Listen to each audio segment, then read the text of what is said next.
안녕하세요. 오늘은 부가가치세에 관해 그리고 이것이 면세점에 어떻게 관련이 있는지 설명드리겠습니다. 구독, 좋아요, 알림 설정 부탁드립니다. 우선 부가가치세가 뭘까요? 말 그대로 풀이하면 부과된 가치에 대하여 때리는 세금입니다. 그리고 부가가치세는 공급가액의 10%로 측정됩니다. 무슨 말인지 모르시겠죠? 돼지고기가 최종 소비자인 우리들의 입안에 들어가기까지의 과정으로 예를 들어볼게요. 우선 돼지의 주인이 돼지를 키워야겠죠?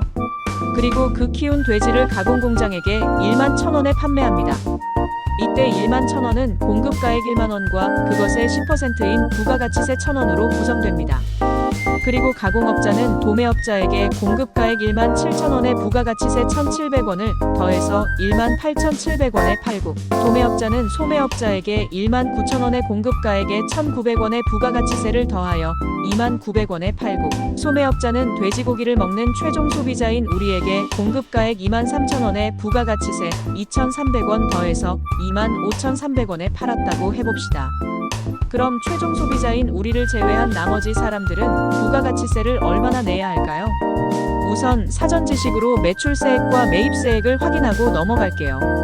매출세액은 판매한 공급가액의 10%, 매입세액은 구입한 공급가액의 10%입니다. 그리고 납부세액은 매출세액에서 매입세액을 차감한 금액입니다. 즉 돼지농장 주인은 1,000원에서 0원을 뺀 1,000원, 가공업자는 1,700원에서 1,000원을 뺀 700원, 도매업자는 200원, 소매업자는 400원이 납부세액으로 세무서에 납부해야 하는 금액입니다. 이것을 전체적인 그림으로 봤을 때 돼지농장 주인을 제외한 사업자들이 납부한 부가가치세 금액의 합계가 1,300원이죠.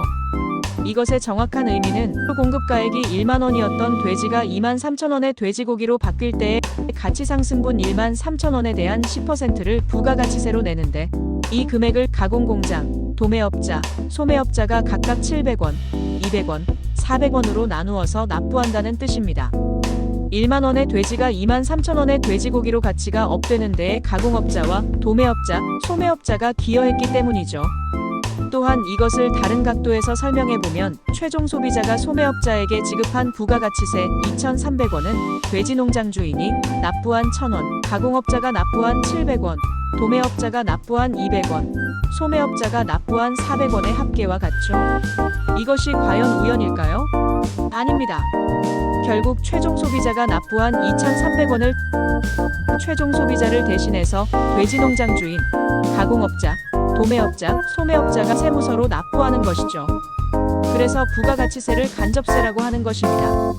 부가가치세를 부담한 사람은 최종 소비자인데, 세무서에 납부한 사람은 돼지농장 주인, 가공업자, 도매업자, 소매업자이기 때문이죠. 이제 소매업자와 최종 소비자인 우리의 입장에서 하나 더 보겠습니다. 소매업자는 최종 소비자에게 돼지고기를 팔고 공급가액 23,000원과 부가가치세 2,300원을 합한 25,300원을 받았습니다. 이제 이 돈을 받은 소매업자는 어떻게 할까요? 공급가액인 23,000원은 본인이 가지고 부가가치세 2,300원은 세무서에 납부를 하는 것입니다. 부가가치세는 국민들이 재화나 용역을 구입할 때마다 국민 한 명 한 명 일일이 세무서에 납부하는 것이 당연히 불가능한 세금이기에, 이렇게 사업자들이 국민에게 재화나 용역을 팔 때마다 국민에게 받은 부가가치세를 3개월 동안 모아서 그 모은 부가가치세를 3개월이 지난 다음 달 25일까지 신고하고 그 신고한 금액만큼 납부하게 되어 있습니다. 부가가치세는 신고주의 세금인데, 신고주의란 사업자가 제가 이번에 낼 세금이 얼마입니다 라고 신고하고 그 돈을 그대로 납부하면 끝인 세금입니다. 예를 들어 1월에서 3월까지 판매를 통해 모은 부가가치세를 4월 25일까지, 4월에서 6월까지 부분을 7월 25일까지, 7월에서 9월까지를 10월 25일까지, 10월에서 12월까지를 다음 연도 1월 25일까지 신고하고 납부합니다. 우리가 물건을 사고 받는 영수증을 예로 들어보겠습니다. 다음 영수증은 제가 한 마트에서 구입하고 지불한 내역입니다.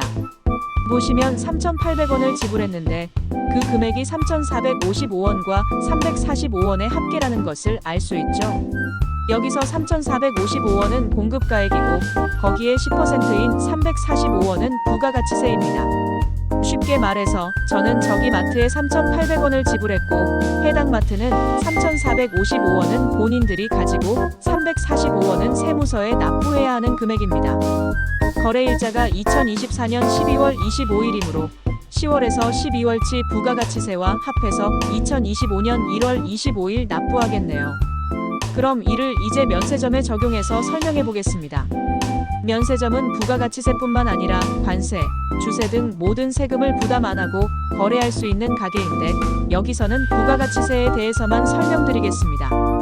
만약 앞에 예를 그대로 들고 와서 소매업자가 만약 면세사업자였다면 어떻게 될까요? 가장 단순하게 설명한다면 소매업자는 부가가치세를 낼 필요가 없기 때문에 2,300원의 부가가치세를 걷지 않아도 된다는 소리고 그 말인즉 최종 소비자는 25,300원이 아닌 23,000원의 물건을 살 수 있다는 소리입니다. 일반 사업자라면 25,300원을 받아 23,000원은 본인이 가지고 2,300원은 구입한 사람을 대신하여 세무서에 납부해야 하지만 면세사업자라면 그럴 필요가 없다는 소리죠. 같은 물건이라도 구매자 입장에서 보면 일반 가게에서는 25,300원에 살 것을 면세점에서는 23,000원이면 산다는 것입니다. 물론 여기에는 누적 효과와 환수 효과라는 복잡한 효과가 적용이 되지만 이는 기본 상식에서 벗어나니 논외로 하겠습니다. 오늘 이야기 도움 많이 되셨나요? 도움되셨다면 구독, 좋아요, 알림 설정 부탁드리고 다음에 또 다른 상식으로 찾아뵙겠습니다. 시청해주셔서 감사합니다.